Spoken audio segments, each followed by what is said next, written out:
Baik, Assalamualaikum warahmatullahi wabarakatuh. Perkenalkan, nama saya Renal Zulpani, NIM 2161201152. Di sini saya akan menjelaskan sedikit tentang pasar modal. Jadi pasar modal itu adalah suatu sistem keuangan yang memfasilitasi perdagangan instrumen seperti saham, obligasi, dan derivatif. Jadi ada dua faktor utama di dalam pasar modal, yaitu pasar saham dan pasar obligasi.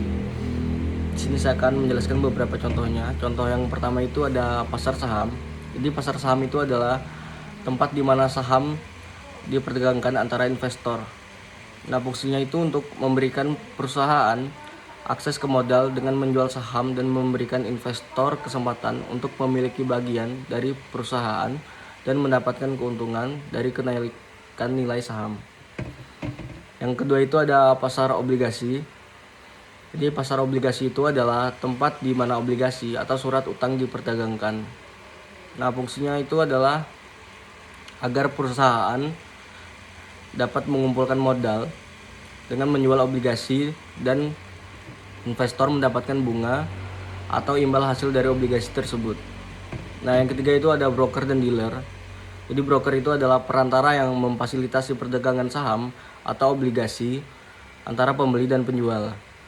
Nah, di sini juga ada dealer. Jadi dealer itu adalah pihak yang memiliki saham atau obligasi dan bersedia membeli atau menjualnya. Yang keempat itu ada indeks pasar. Indeks saham seperti S&P 500 atau indeks obligasi. Jadi fungsinya itu untuk mempresentasikan kinerja pasar secara keseluruhan. Yang kelima itu ada investor.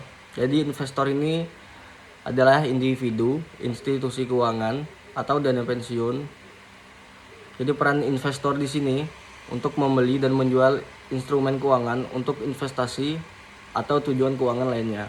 Yang keenam ada regulasi. Jadi regulasi itu otoritas biasanya diawasi oleh otoritas keuangan nasional. Jadi tujuannya itu untuk melindungi investor, memastikan transparansi, dan menjaga integritas pasar. Yang ketujuh itu ada Initial Public Offering atau disingkat IPO. Jadi IPO itu adalah proses di mana perusahaan pertama kali menjual sahamnya kepada publik. Tujuannya itu untuk mengumpulkan modal untuk ekspansi atau pengembangan perusahaan. Yang kedelapan itu ada analisis pasar. Jadi analisis pasar itu adalah fundamental evaluasi kesehatan keuangan perusahaan. Tekniknya itu analisis pola dan tren harga historis. Jadi yang kesembilan ada perubahan harga, pengaruh berbagai faktor seperti kondisi ekonomi, berita, perusahaan, atau peristiwa global. Dampaknya itu dapat mengakibatkan fluktuasi nilai instrumen keuangan. Yang ke-10 ada derivatif. Jadi derivatif ini adalah kontrak keuangan yang nilainya bergantung pada harga aset yang mendasarinya. Contohnya seperti opsi dan futures.